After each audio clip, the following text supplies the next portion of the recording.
Hey everybody, welcome to another edition of Box Seats. This is the show where we talk about sports with comedians. And as we wait for people to come in, my man Howie Bell is in the building. How you doing, sir? What's up, good brother? How you, man? Right now, it looks like it's just me and you, bro. I don't understand what the problem is, but we as we Hey, wait man. for people to come in, Hey, I'm look, sure. we falling short like the New York Knicks, baby. I guess we crack on the Knicks right now and not hear no rebuttal, huh? right. Exactly.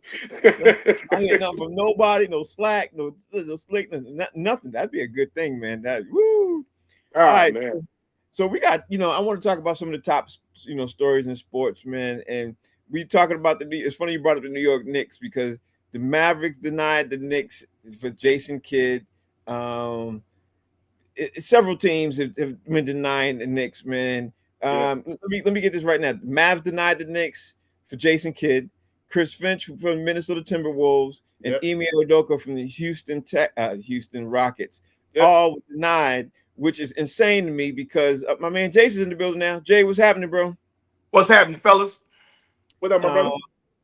So, like Right. I was saying, bro, the thing that's insane to me, and I'm gonna ask you, bro, is why are the Knicks asking these coaches who have great jobs? I'm baffled with that. When there's a coach who's sitting on the sideline who won an NBA championship, he's just sitting there. I don't understand. I don't get it. I don't get it.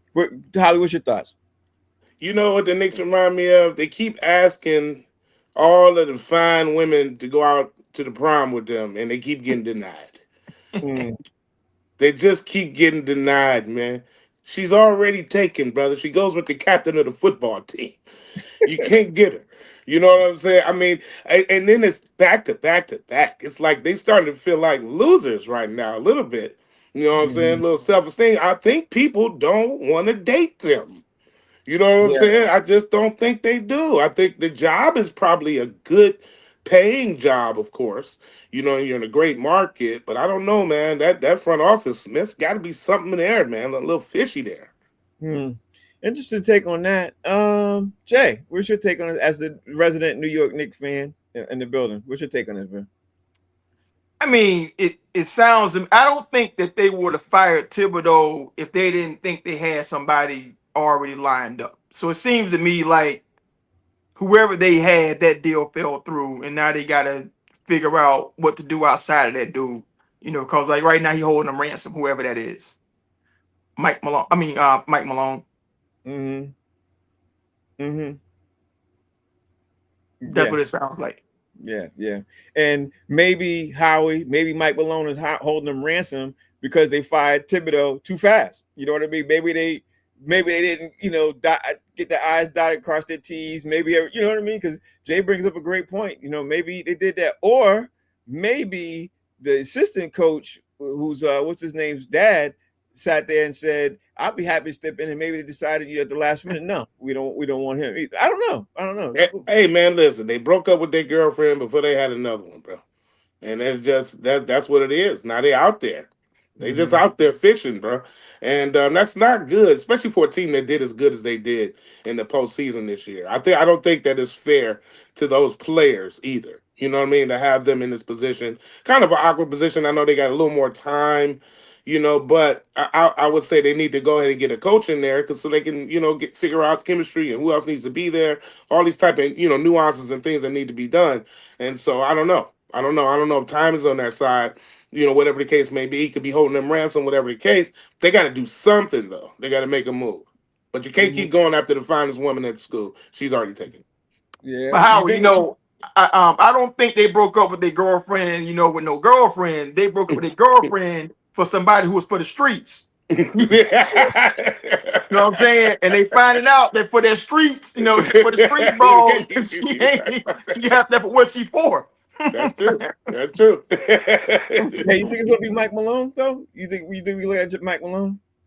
I think that's who they wanted from the start, to be honest. But I'm not understanding. Okay, I think worst case scenario, they end up hiring the guy that Memphis fired for at least, for at least a season. Try him out. To get that filler until they can figure out how to get at Jason Kidd or somebody else that they really want. Interesting. let's look at it like this. Let me look at it like this and see what you guys are thinking. Maybe is a possibility, and I could be wrong. I could be wrong. That's why I wanted to ask you guys this. I'm gonna start with you, Howie. I'm gonna start with you first. Is it a possibility that there was some inner workings going behind the scenes, and because we all read on how there was some discourse with the players and Jalen Brunson's dad. You know what I mean? Maybe do you think that forced their hand to get rid of Thibodeau because there was friction going on in the coaching staff during the playoffs? Is that a possibility? And maybe they That's didn't have Mike Malone signed? that's a possibility for sure. I mean, for sure. And you got to remember during the playoffs, he wasn't. I don't know if this had anything directly to do with Brunson, but you remember he really wasn't playing everybody like that. You know what I'm saying? He kept playing the same, playing them over and over. So that could have something to do with it. Maybe he weren't getting enough rest. I don't know. You know, he didn't keep his rotation deep enough. I'm not sure. You know what I'm saying? I'm not sure coaching wise what happened. You know what I'm Mhm. saying? And you know, maybe that has something to do with it. Maybe not. You know what I'm Yeah. saying? Jay brought up a great point before. Hey, New York is a turnover market, man. You know, you in and out. They came from 2020. It's going to 2025. You didn't get there. Hey, boom. That could be the reason. You know what Yeah, I'm it could saying? I be. mean, you know, could be that. You know, we may be putting too much on it, to be honest. But maybe, just maybe, though, you know, with the recent news of, you know, these three, you know, denials, basically, maybe it's the head office. Maybe, you know what I'm saying? Maybe it has something to do with them. Because they said Mhm. that they all adamantly denied them Yeah, any yeah, interviews. yeah, yeah. I guess you get the last question of this round, Jay. Do you think there was any friction going on with the coaching staff and the players? And that could have forced them out. Same thing I asked literally Howie, because I'm not gonna lie, man. That thought occurred to me today. I think there might be some friction that nobody's talking about. You know what I mean? Listen, I believe I said this when it happened. Not on the show, but in a text. When I said to everybody, if Tibbs got fired, that means that Cat and Jalen and everybody else signed off on Tibbs getting fired Right. because they ain't moving no head coach that the Stars love. I'm telling you now. Hmm. So now I can say this without fear of contradiction from anybody. The only player happy with Tibbs coaching is Jalen Brunson because Hmm. he got to take every shot, dribble the clock out every time. He was the entire offense, and they had no offense. He got to shoot, and maybe even he was upset because he was like, "Man, I'm shooting too much." You know what I'm Hmm. saying? Let's run some sets, let's do whatever we got to make this thing happen. But I'm telling you, I know skilled players, like a Bridges, like a Cat, who would benefit from like offensive sets and actually running stuff for them.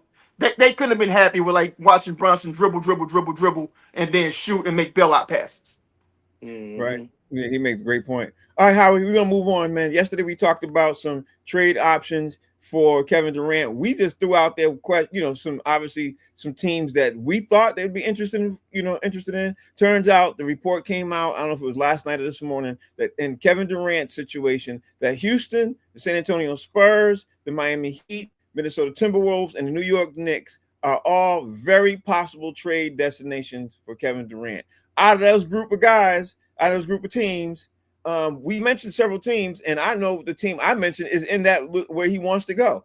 Yep. Do you like this the selected few, or do you think there's going to be a dark horse? Because I did read two articles today saying that there's a two or three dark horses that are trying to jump in on this Kevin Durant situation. What do you think, Howie?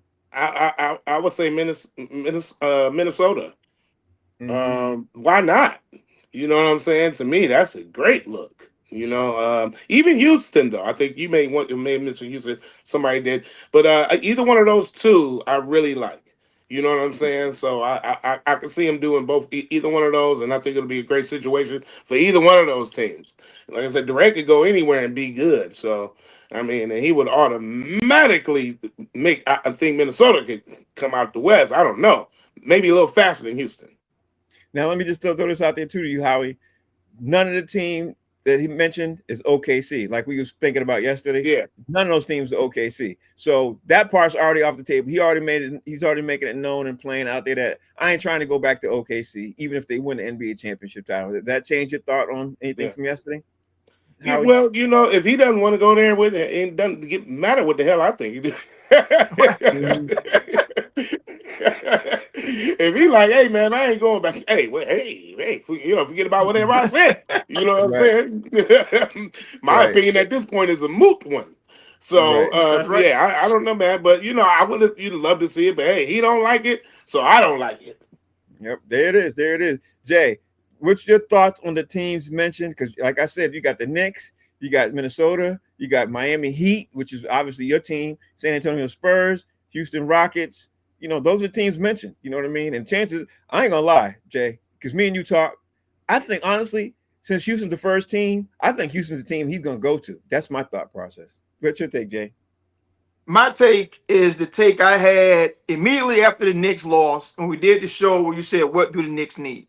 Yep. I said the Knicks need a wing with some size who can guard bigger wings, but also give them some scoring. You know what I'm saying? I mean, like Mhm. they don't need a ton of scoring, but if you can get a wing with some size, a 6'10", 6'11" dude like Kevin Durant, who's an underrated defender, by the way, to come on your team, plus you're gonna get the buckets with it.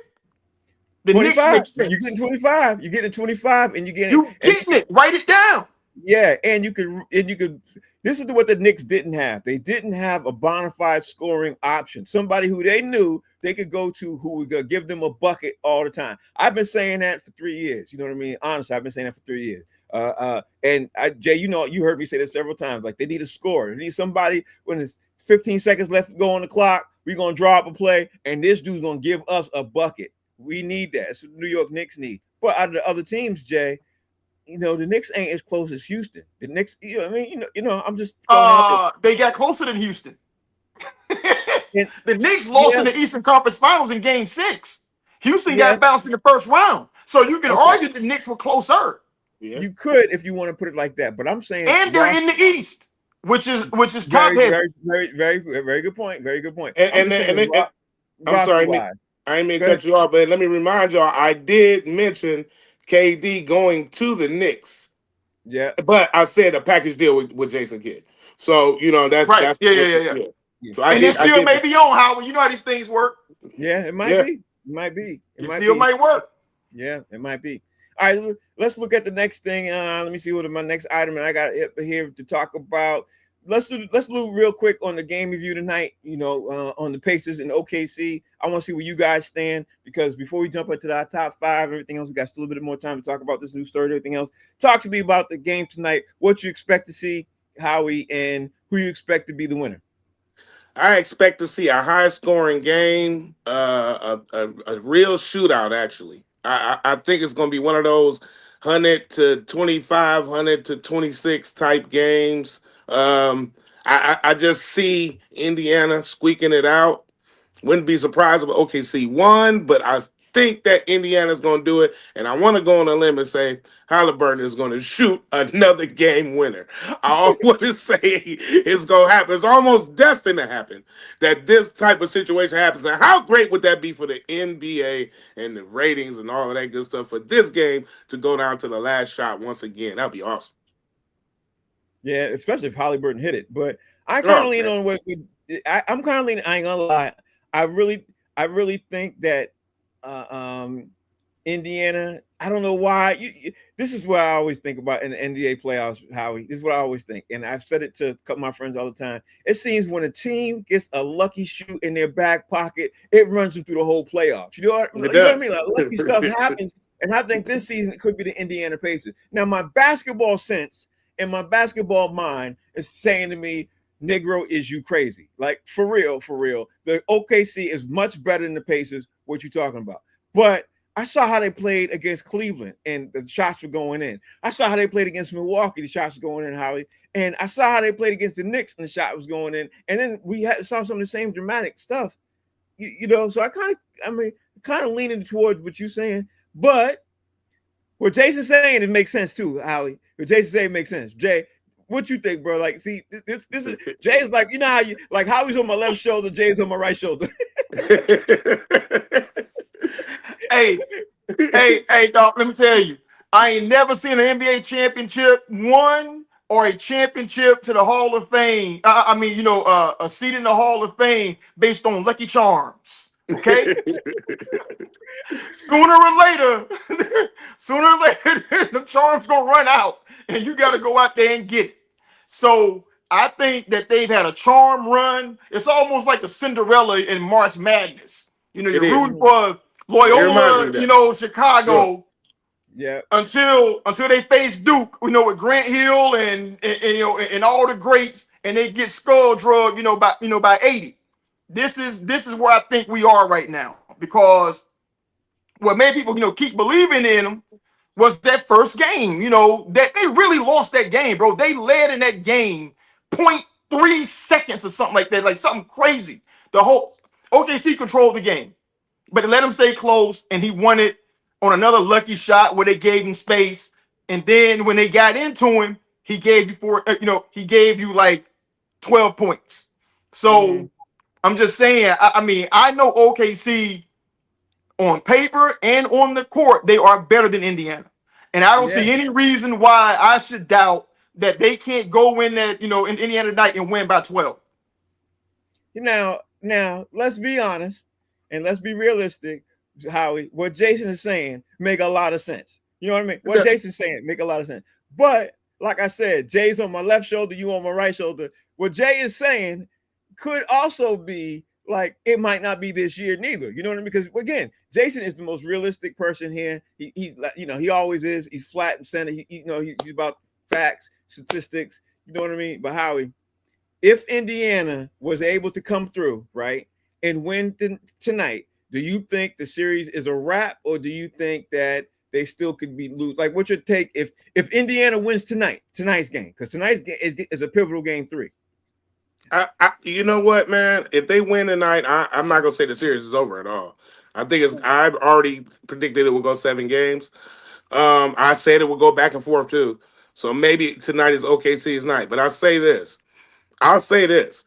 I know you've never seen a team, you know what I'm saying, do and all this. I've never seen. Let me tell you something about never seen.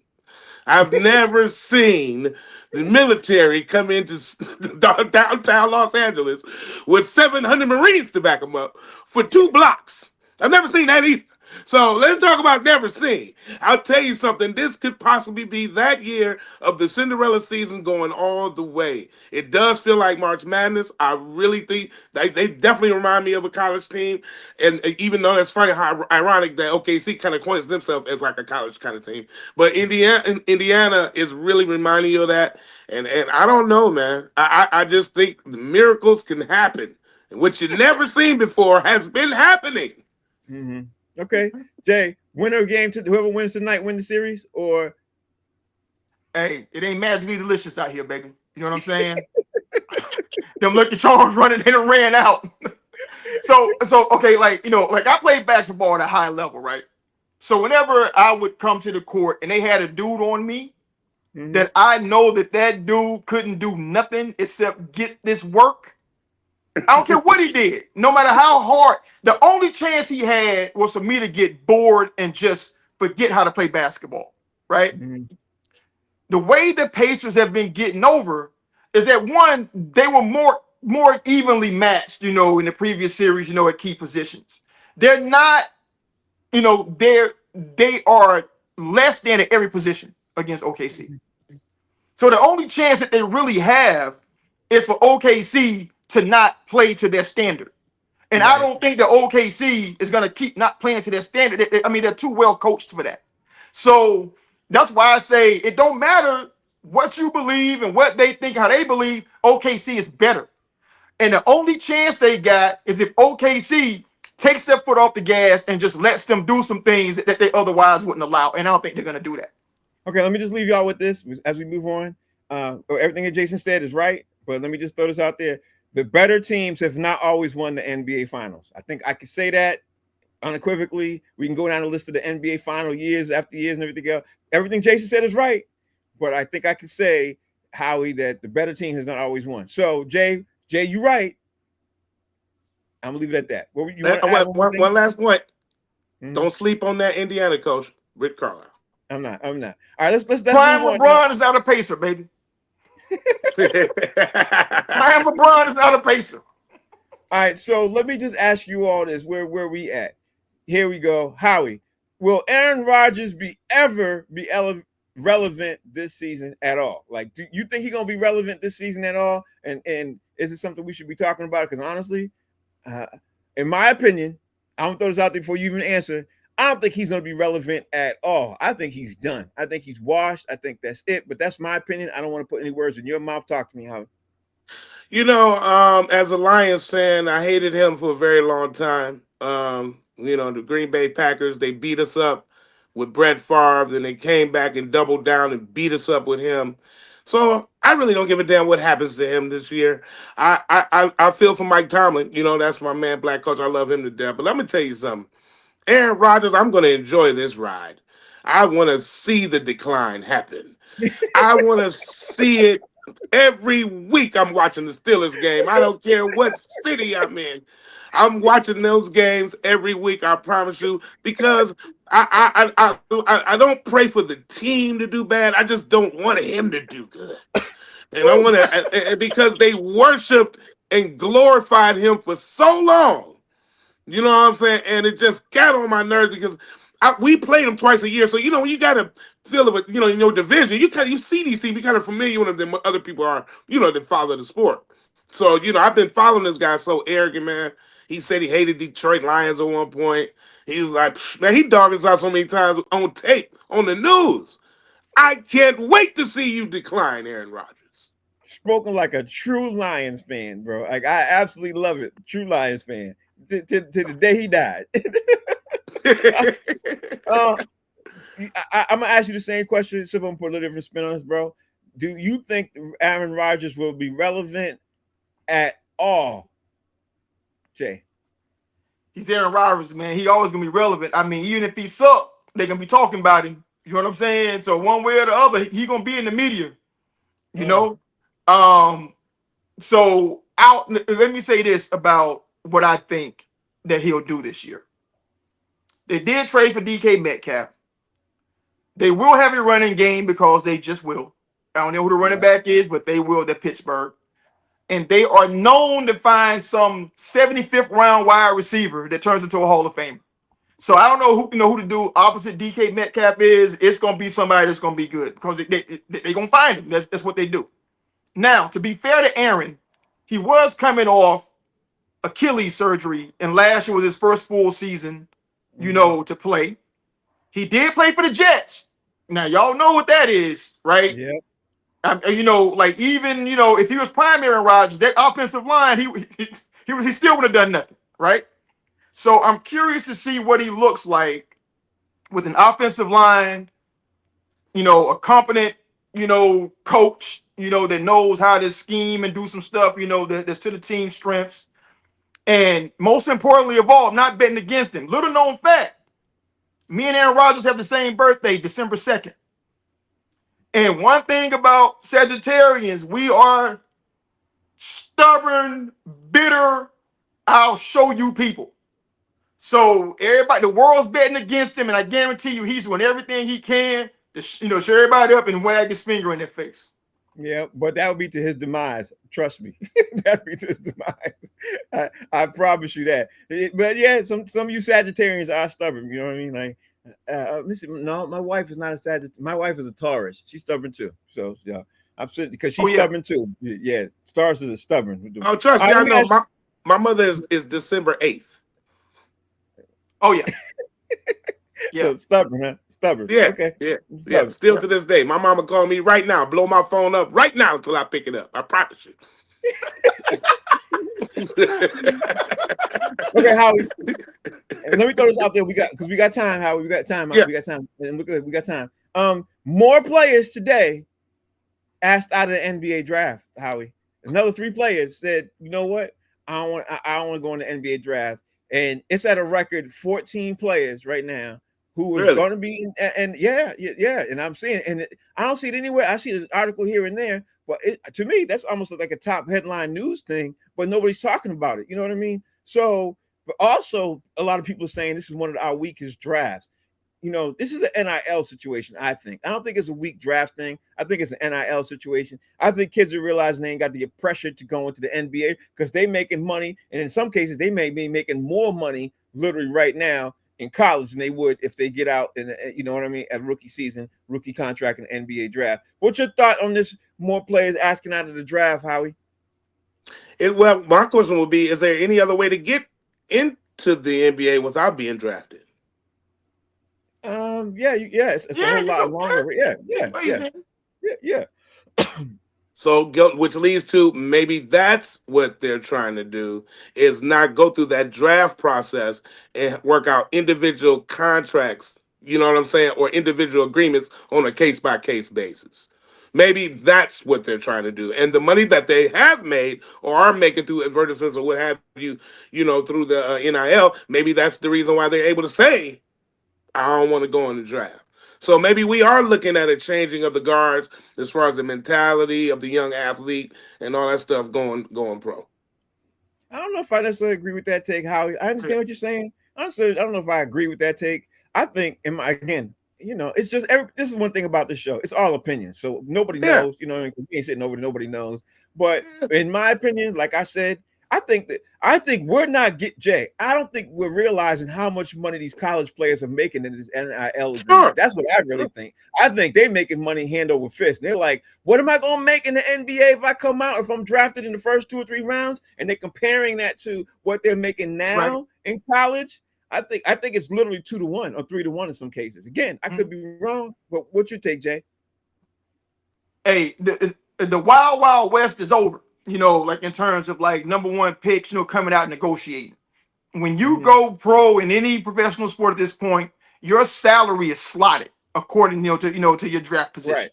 Right. So if you're anywhere outside of the lottery, even at the late end of the lottery, if you're Cooper Kupp made $28 million at Duke last year, bro. That's right. He made $15 million from New Balance and $13 million from the Duke Collective. Yep, and he was a college student. Listen, we all went to college. We all did. So would you rather be a $4 or $5 million player on a college campus, or would you rather be a slotted $3.5 million professional living the life of a professional athlete? Bro, it's a no-brainer. College is sweet as hell. Plus, you got all that bread. You know what I mean? You on campus, man. You doing whatever. Come on, man. It's a no-brainer for me. Yeah. Can you imagine? Listen, I got to put all y'all on the screen on this one. Can you imagine making 28 million bills in college and you're still staying in school? Man, listen. 18? At 18 years old? You would never go to class. First of all, I mean, it would just be like, what am I going to class for? But Howie, I'd have had all the VDs. Oh my God! I'd have had all the VDs because it's too much, man. And you're living in a house. You off campus. You got cars. All your crew got cars. All your boys. Everybody kicking it. We got money. We go to class just to have fun. I can't even, the crazy thing about this, Howie, is because of NIL and Howie and Jay, I can't even imagine. Because I was so used to struggling in college. I can't even fathom. The thought process that it don't even compute to me having millions in school, especially in the black community. You know what I mean? Like hundreds. What? Yeah. Hey, listen. I remember getting Western Unions from my mother when I was in college to South Carolina, man. She is sitting like 100 or something like that. Man, everybody that I knew would go crazy because everybody knew when somebody got some money. So that's how tight it was, and that's how cool everybody was. Like, your mom got some money. You getting the chicken, you barbecue today. You doing this, you doing that. So I can imagine how it would be. You know what I'm saying? With 28 million, that's just ridiculous. What? Yeah. That's ridiculous. This is one of the moments where you have to pause for the cause because the only reason why I really wanted to bring it up, and now I'm getting ready to move on. The only reason why I brought it up now is because to me, I think we're going to see more players coming out of the NBA draft because in the draft, you only could make so much money. You can't make, it ain't like you can make all this that you want, do whatever you want to sign for. You can the NBA will only allow you to make so much money depending on where you come in the draft. That's the NBA Players Association agreement for any NBA player coming in, whether you're from 1 to 32, no matter what. And then if to the second round, if you're from 33 and so on, all the way down till you get down throughout the round, you can only, and the lower the round, the less money you're going to get. Versus you staying in college right now, listen, the sky's the limit. You know what I mean? If you bring your team to the Final Four or the Final 8, hell, let's be realistic. If your team is from a small school and you in the Final 16, you're making bread. Like, you're making bread. You know what I mean? Like, yeah, I can't even imagine that. All right, so let's move on, man. We always do something light. We got to add a little light thing here. So I'm going to add this light thing moment on. And Howard, you go first, man. You go first with this one, man. Give me your top 5 moments that you was hating on that you remember vividly. While we talking about college, I remember when I went away to college. Man, I had a partner was like, man, you about to go down there and be on that bull. You trying to be all smart and prove yourself. And then look, when I came home from school, you stepping up, you changing all that. I see, all that.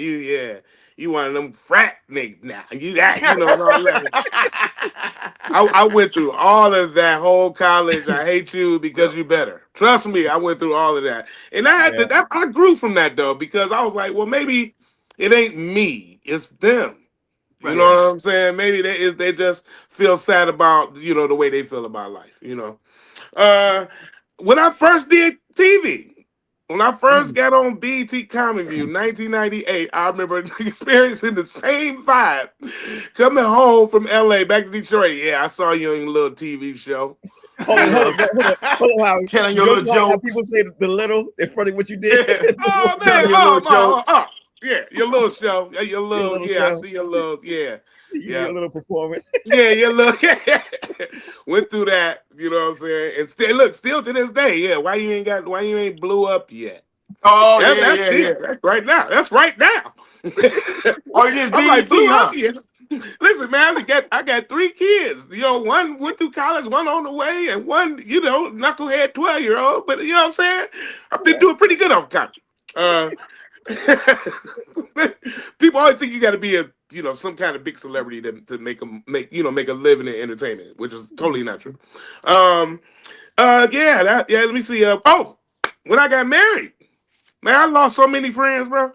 I'm talking about people that used to hang out with, girls, guys, all that kind of stuff, man. People just disappeared. And I was like, what happened? Call people, man, come through this, that, nah, man, you and your little, here you go again, you and your little wife, y'all hang out, you know what I'm saying? You and your little married. But see, how what you don't know is that wifey made some phone calls you don't know about. She was hating on me, right? She was like, listen, lose his number. That's why I was laughing. He ain't doing none of that no more. Okay? Yeah, listen, man. I tell you. So I've been on a little health kick lately, man. Whenever black people see you losing weight, it ain't never that you doing your thing. I've been doing aerobics, I've been doing all kinds of. I see you losing a little weight, huh? Trying to live longer and all that. Okay. Nah, not even that. What you been doing? You smoking? Yeah. There you go. You already know. They trying to say you smoking. Yeah, you losing a lot of weight. Yeah, you losing a lot of weight. You losing a lot of weight. No, here's the one, Howie. You losing too much weight too fast. Yeah, you losing too much weight. Before I was the fat ass. Now, all right. Health kick. All right. That's it. That's my 5 things I've been hating on. Howie's face looked too drawn in too fast. Y'all see him? Right. It's too much. Yeah, it's too much. All right, Jay, give me your 5 of that you was hated on. Mine. They kind of long, so only did 2, but one, like the very first time I remember being hated on was in 3rd grade. So, like at the playground, during recess, I ran out and I grabbed the swing, and I'm swinging. Little white girl come up. Now, mind you, I'm still living in small town Mississippi back then. So I'm swinging. Little white girl come ask me, she can have the swing. I was like, hell no, I'm swinging. She said, I give you $1. The swing is yours. Right? So when I made the $1, I started thinking, okay, man, I can make some money off this, I think, man. You know, I'll just grab the swings, hold them babies hostage until they give me $1. Right? So she came, she was my main customer, bro. And I was like, listen, I'll get you a swing tomorrow if you give me $1. She's like, got you. So every day I had the other two, I was selling the other two. You know, it's 3 in a section. Selling the other two. I'm selling the other two. I'm making $3 a recess, bro. We had 2 recesses. I'm cleaning up, boy. The concession stand is mine. Right? So one day she came up short. She ain't had $1. I'm a businessman, baby. You know what I'm saying? I'm sorry. You don't get no swing today, right? So that's my first lesson as a businessman too. You take care of your main, you know what I mean? You take care of your main customers. Because in that moment, I understood business and I understood the power of a disgruntled white girl. She went straight to the teacher, bro. Told the teacher I'm selling swings. Whoop-de-woo, whoop-de-boo. Bro, next thing I know, dog, I'm in a chair in front of the principal's office, bro. I'm sitting by the trophy case. And this is where they killed me, Howie. They said, listen, you can't ride the bus home. Oh, What? boy. So you saying I got to call my mama and have her leave work to come get me? Oh, boy. Bruh. Yeah. Son. And so my mom came, you know, they debated or whatever, you know, they wanted to suspend me. But, you know, and my mom, to her credit, said, but is there something in the school that says he can't sell swings? And there was nothing that said I couldn't. So I got away with not having to ride the bus that day. But then, you know, I was able to come back. But it was a lesson in that. You know, and where teachers fail, I was an entrepreneur. That teacher could have pulled me aside and said, listen, you know, I appreciate your business mind. You know what I'm saying? You know, you saw something, it was an opening, you took advantage of it, you made money off of it. Instead, she trying to beat it out of me, bro. You know what I'm saying? Right. So that's hate number 1. Hate number 2, basketball. I was a baseball player at age 12. My cousins from Flint moved down. All they did was play basketball. That's right. Nobody would play baseball. So I got to play basketball. Go to the court. Of course I'm terrible. Basketball is a skill sport. You know what I'm saying? I don't care what these white men be saying about natural athletes. Ain't nothing natural about basketball, man. It is a hard sport to play. So dudes start out with sweet. So I got my pops to get me a rim and a ball. I practice every day. Rain, sleet, or shine, you know, 1,000 degrees out. I'm putting shots up, playing. I go to the court. I'm killing this dude. And the dude, his teammate says, how you losing, you know, to this sorry MF'er? I was like, you come over here, you get the same work. He came over, I bust him up too, right? And when it's over, he says I wasn't trying hard. Right? So I'm offended. So the next time you go on the court, I'm talking so much shit. I'm talking so much to that we about to come to blows because you see him trying with everything. And when I busted his ass that time, I looked at him and said, don't you cheat me, baby. You know what I'm saying? I put my work in, I did whatever. Don't you come in too much you ain't trying hard. You weren't trying hard then? Sit down and hold that L, baby. And that's how the origin of trash talking begun in the life of Jason D. Hayes. Right there. You're not going to cheat me, baby. That is the origin of trash talking with Jason D. Hayes. Like that's how it happened. That's how it started right there. When he's like, especially when he pointed the finger and said, "You ain't gonna treat you ain't cheating me. I put my work in, man. Don't tell me you weren't trying hard, man. Don't slight me like that. Don't do Yeah, that. he's trying. He definitely hated us. Yeah, he was hating. I'm gonna go through mine. Mine's gonna be fast. I'm not gonna take up that much time. With me, I got a radio station. A small radio station when I was, 2015, 2016. I got an independent radio station. Long story happened with that. But when I first got it and I brought it back to the city of Boston and I put on an urban station that hasn't been in Boston in years, I can't even begin to tell you all the amount of hate that was coming my way from that alone. Like that was unbelievable. So that was recent. When I was a program director at I got named program director in college. I was the youngest program director in radio station's history. And I'm saying it as in grade, like I was the first one who got as a sophomore. And the hate that I got from that was, people talk about me in campus. That was something else. That was one of them iconic moments. But That's when nice. I became a member of that same radio station as a freshman, and that had never happened before, woo, there were seniors talking about, we don't like this kid. We need to get him out of here. And I ain't know none of these people. You know what I mean? They were like, you need to get up out of here. I don't know what you do. So but what they didn't do, what I did was I actually studied the craft. You know what I mean? I didn't just hang out and stay. I actually studied the craft, how to get really good from the minute I hit the door to try to how I could be better. I didn't know I was that good. You know what I mean? But I got elevated, and so you know what I mean? I didn't know that. So there's that. But all three of those things shadow when I started Humor Mill, and I started Humor Mill overall. All three of those things started at, because when I started the Humor Mill as the founder of the Humor Mill, there are people who are in this business to this day, who are higher up than me to this day, who still hate on me to this day. And at first, back then, they were buddy with me. I ain't gonna say no names. I'm sure you all probably figure out some of these things. They were asking me who would be the up and coming guy, who's this guy, who's that guy, who's this, who's that. You know what I mean? All of that was cool.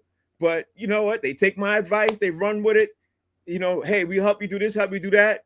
Okay.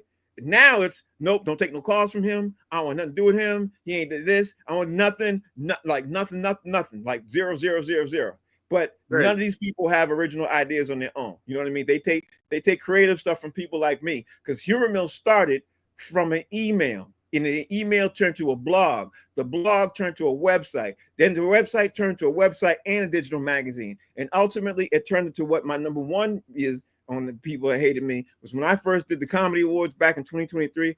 I thought a lot of the comics who, were my friends and everything else, come to find out, when I didn't add some of them on the award, on the program, because I only had so much space and so much time, the amount of hate and the amount of people who are talking about me to this day, I'm like, bro, y'all don't understand. That was the first one. I'm gonna get to you eventually. I can't put everybody on the first one. You know what I mean? Like, I can't do it. I can't do it. But there are people still mad at me to this day. But you know what? Like I said, it's one of them things, So I got to add something to that, man. To your point, brother. I'm gonna be honest with you. I remember most of that journey, brother, from the early days of Humor Mill, because I was living in LA at the time as well. I think when you started everything, and I remember wanting to be a part of just an interview. Just give me anything. I probably asked you a million times. You know what I'm saying? So I remember how successful it was early, and that was when you was doing the emails and the digital magazine, I believe. Early in those, at those times. You know what I'm saying? But did you make a hard copy to it sometime? Did you ever come up with a hard copy? I think I remember that too. I think I remember a hard copy or something. Yeah. But it was hard. It was just hard to keep up with it because the cost of printing, bro. That's all. But go ahead. I'll finish what you were saying. And to let me wrap it up. But I remember coming to the Humor Mill Awards. I just so happened to be in LA. And I was like, man, I'm going to that. And I had no idea he was doing it. That's the crazy part. I was just out there doing some stuff. You didn't know that was me? I heard about it. I knew it was you. But I didn't know that the event was going on. So, of course I knew. As soon as they said Humor Mill Awards, I said, Humor Mill Awards? And then I text you, and then you got me in. You might not remember all this. I text you and everything. Really hey, man, I want to come. So you got me in, but I hung out. And I'm going to tell you something. It was the best decision that I made, just to come and be a part of that. But I could see how comedians could be jealous of not being able to be on that platform, because that's how LA is anyway. They want to be a part of it. They want to be a part of it. If they don't feel like they're a part of it, then they're offended. You know what I'm saying? It's like they want to be, you can't do everything. You know what I'm saying? And you can't do everything at once. So, I mean, so that's to your point, man. You created a great brand, and here you are right now with Box Seats. Yeah, hey, Frank, and it's funny. Yeah. Hey, Frank, I saw this meme a few weeks ago. It said, if you mad at me, put a cape on it so you can be super mad. And that's my motto on life. You mad at me, put a cape on it, dog, so you can be super mad. Okay? That's how I am. That's right. That's how I am. The show gonna go on. It's funny too, because Maurice Smith just popped in. Mo, what's happening, bro? What's going on, fellas? I'm sitting here over at the next stadium. stealing money from them right now because I'm online. I ain't supposed to be, but I don't care. I just happen to be seeing the show. I heard Frank talking about being hated on. He was talking about the awards show. It just took me back. You know, some guys was mad with me, and they were mad with Frank because I chose to go out there on my own. Like, I'm trying to be in the business. You know how it is. I paid my own flight. Sure. I went and I was allowed to write. I didn't get paid for. I didn't ask for no money, and I paid for my own hotel. Yeah. I did it because y'all told me that's how you become a comedian, a writer. You get up and you go. Yeah. And some cats was mad with me and Frank, thinking he chose me over them. Right. When I just went on my own. That's the guy's honest truth. Right. Because people actually was really mad at me, sent me hateful text messages. I'm like, yo, he paid his way to get there. He paid his way to there. I couldn't pay because I couldn't. I didn't have enough money in the budget. I spent a lot of money in that budget. If Mo's the only and I barely knew him at the time. He's the only one that said, yo, can I help you do something? I ain't trying to do anything. He's the only one who I said, well, yeah, I mean, if you want to help, yeah. Nobody else asked me, but everybody else expected it, like, hey, here you go. Like, he's the only I want to write. This is what I want. I said, well, if you want to write, see Buddy Lewis, because Buddy needs help. Chris Spencer needs help. If you want to write, you want to get involved, see them. Yep. He did. And I said, you got to get out there on your own. You do that. But the amount of people who sent me some very hateful text messages, Mo, he tell you. But I'm gonna say this though, right? And I'm gonna have to throw Frank under the bus. And because when the night of the show, right, show's going on, I done did everything, right? You know, Frank gave me a regular attendance badge. He wouldn't let me go backstage. Sure didn't. I had to sneak and get a badge from the director of the show. She was like, he gave you what? I'm like, yeah. Well, I called him a couple of names, but But see, what he didn't understand was he was a writer on the show. Most writers on shows don't go behind backstage during the production. You know what I'm saying? Howie, I know you know, and Jay, you know this too, because you're a filmmaker. You know, you wrote on the show, sit in the audience, watch the show with everybody else. You can't be getting in the way. Yeah, get in the back, sit with everybody else, bro. Don't get in the way. You know what I mean? So, right, absolutely. But I had a good time at it. And then you know what? Because that's where I met Howie. I met you there because we was on the stage together, and then. You know, it's one of the greatest experiences ever. And it's on my resume. I'm a writer for a Hollywood award show. Yeah. There it is. And sometimes, I'm sorry, Jay. And sometimes, Frank, as a writer, you will be in the wings if you're writing on the spot during the production. Right. So on the fly, yeah. If you're out there and you're helping, you know what I'm saying, the host, or you're helping some of the guests, you know, tighten things up, what they need to say, whatever they need to look at. It's not always the showrunner, you know what I'm saying, or that person is going to get them. You do need a writer sometimes to say, hey, are you comfortable with saying this, or are you doing that? Those type of people can be it, or they can say, hey, this just happened. Look, say this. So those kind of people are in the wings as a writer. But listen, no matter what, Howie, it was beautiful. That's usually the head writer who does that, Howie. That's the person who does that. The head writer. You know what I mean? So sure. Go ahead, Mo. What were you going to say? Now, I was going to say it was a great experience.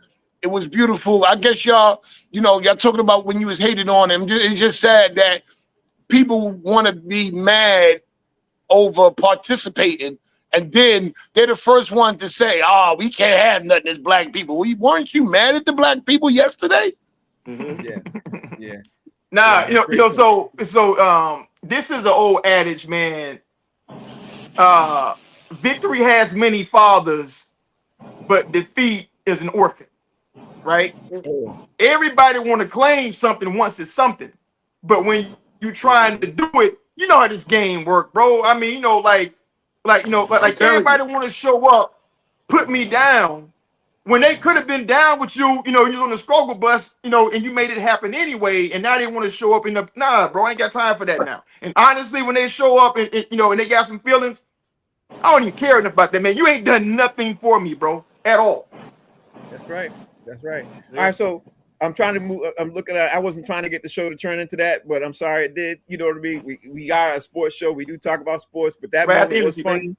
Yeah, and got in there. So Howie, let me throw this out to you, bro. Let's do the top 5 wide receivers. We're looking forward to seeing this NFL upcoming season because we got 11 minutes left, bro. Let's do this.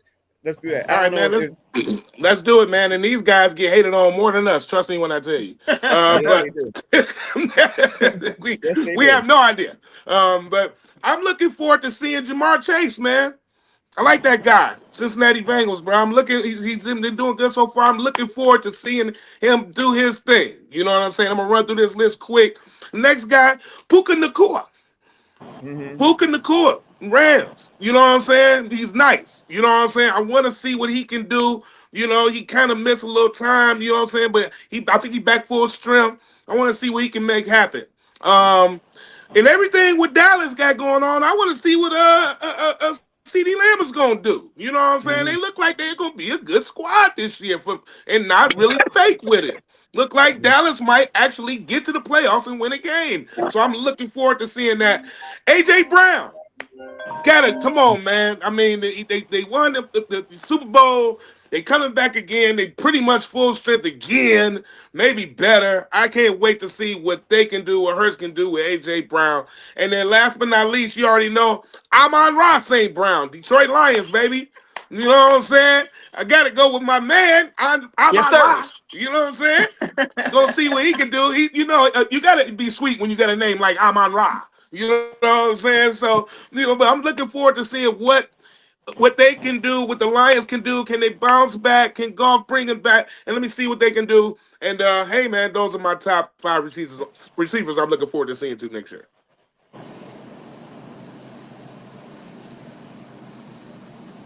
I can't hear Frank. I can you hear me now? Can you hear Oh, me? we hear you, Yeah, I Frank. hear you. Yeah. Okay. Mo, we're gonna come to you in a second because I know you're not supposed Okay, to be yeah, there. no, do your thing. Do your thing. Do your thing. Okay. Jay, give me your top 5 wide receivers you're looking forward to seeing. Okay, number 5. I don't know who the wide receiver is, but I want to see what the Tennessee Titan wide receiver does. You know what I'm saying? You know, number 1 overall pick. I don't know. I mean, you know, I don't know who they got or who they trying to get. All I know is that I want to see what he does next year. Number 4. I want to see what George Pickens does in Dallas, opposite CD Lamb. Mm-hmm. I want to see that. Number 3.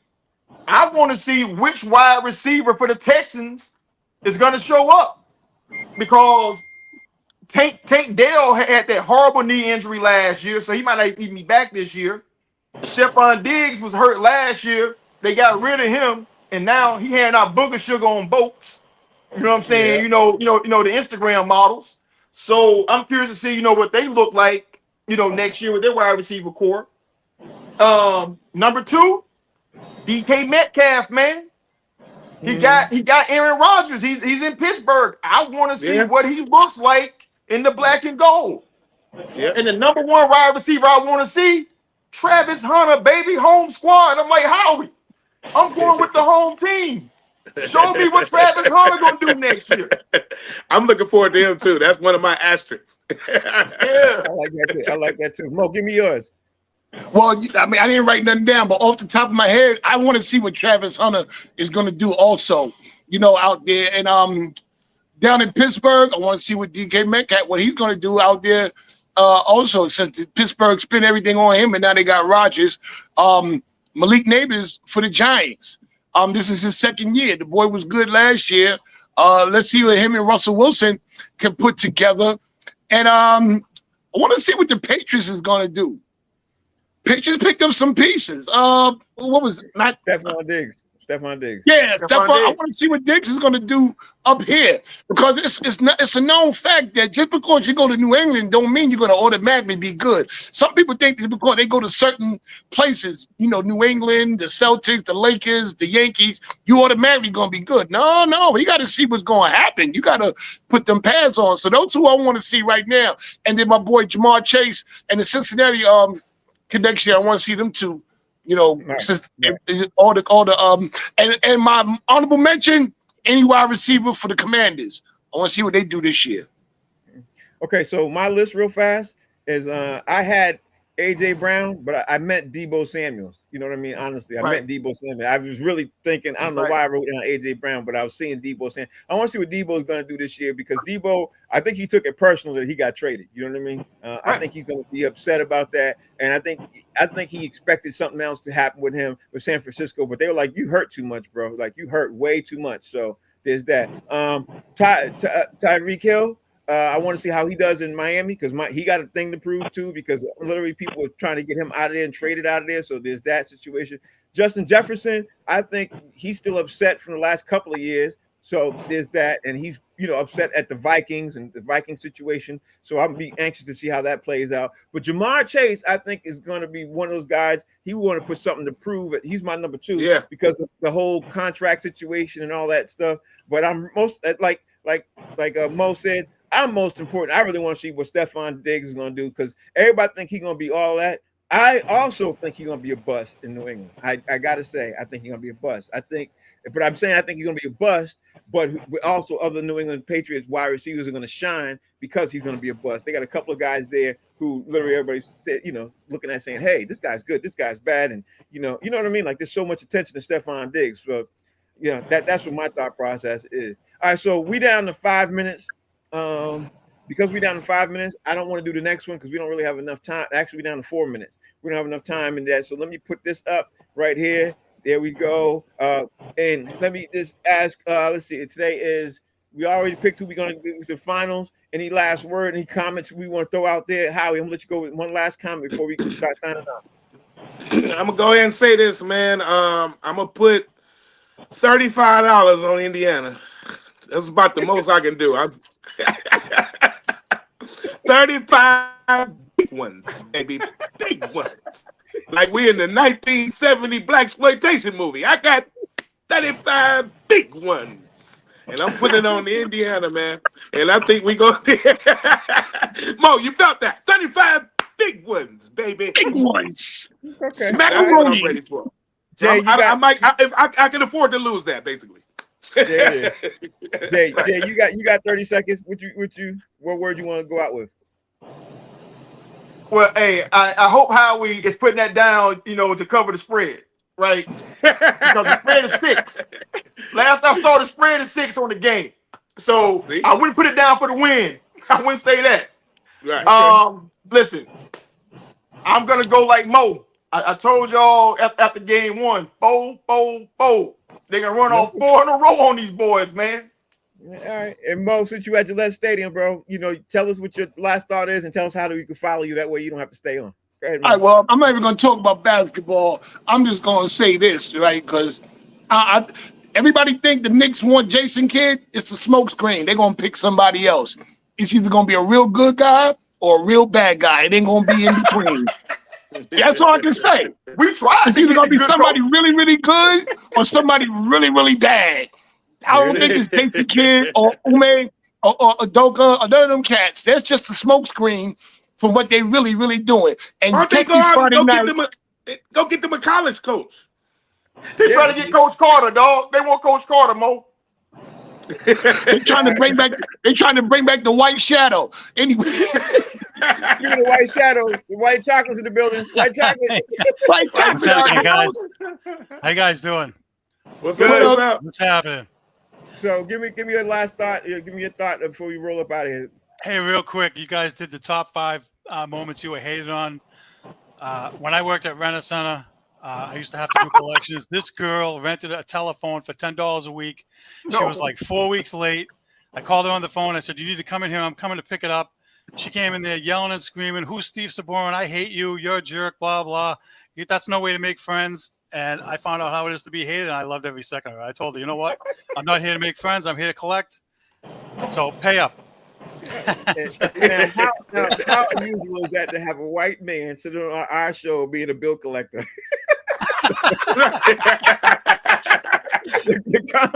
Hey, Howie, where's your 35? Hey, Howie, where's your $35, buddy? Right.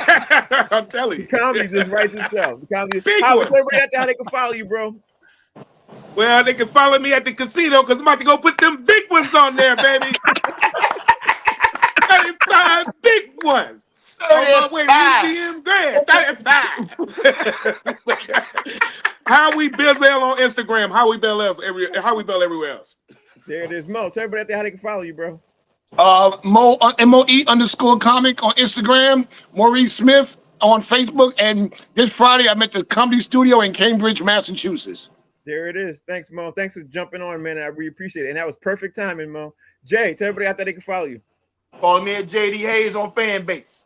There it is. There it is. Steve. Follow me and Frank on Facebook and YouTube. Boston Straight Shooters every week. There it is, guys. Thank you guys for watching the show. The Knicks requested permission to speak to Hawks head coach Quinn Snyder, but were firmly denied. That thought just came in. Are you serious? And just now, I just saw the alert. It keeps man. New York Knicks keeps rolling in. Anyway, y'all, thank y'all for watching the show. It's Coach Coach Box Seats. We're on Human Mill Channel. We'll see y'all tomorrow, 5 o'clock Eastern Standard Time. Thanks again. We appreciate you guys. Peace. Peace.